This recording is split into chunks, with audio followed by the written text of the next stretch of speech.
Қайырлы күн достар, бүгін сіздермен бірге өзбек халқының хамир хасиб деп аталатын өте дәмді шығатын тағамын бірге жасайық. Видеоны соңына дейін қараңыздар.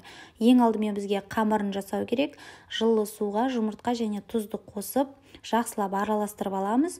Одан кейін елегішпен ұнды салып, қамыр илейміз. Қамыры еттің қамыры және де мантының қамыры сияқты жасалады.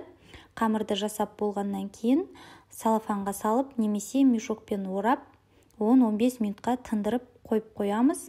Оған дейін біз салмасын жасаймыз. Менде мұнда тартылған ет, үстіне ұсақтап туралған жуа және де тұз бұрыш дәміне қарай. Одан кейін піскен күріш салдым. Алдын ала пісіріп алдым. 2 стақан суға 1 стақан күрішті салып дайындап пісірдім.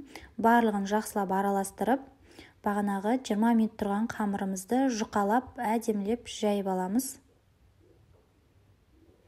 Жайылған қамырды ұзын-ұзын етіп кесеміз. Одан кейін 4 бұрыштылап кесіп аламыз. Осылай дайын қамырымыздың бұрышына салмамызды салып, орап бастаймыз.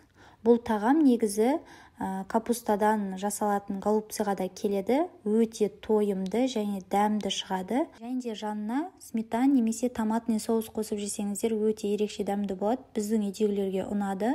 Мен артығынан көбірек жасап, тоңашқысқа салып қойдым. Осылай барлығын орап аламыз да, мантаваркамыздың астын майлап, барлығын тізіп шығамыз. Менің суым қайнап тұр. 40 минутқа қойып, дәл манты сияқты пісіріп аламыз. Пісіп жатқанда бетін ашпаймыз.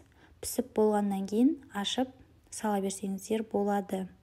Мінекей біздің хамир хасиб тағамымыз дайын болды. Біз сметанамен жедік. Егер де менің рецептім ұнаса, лайк басып, тіркелуді ұмытпаңыздар. Күнделікті ерекше рецепттер шығып тұрады.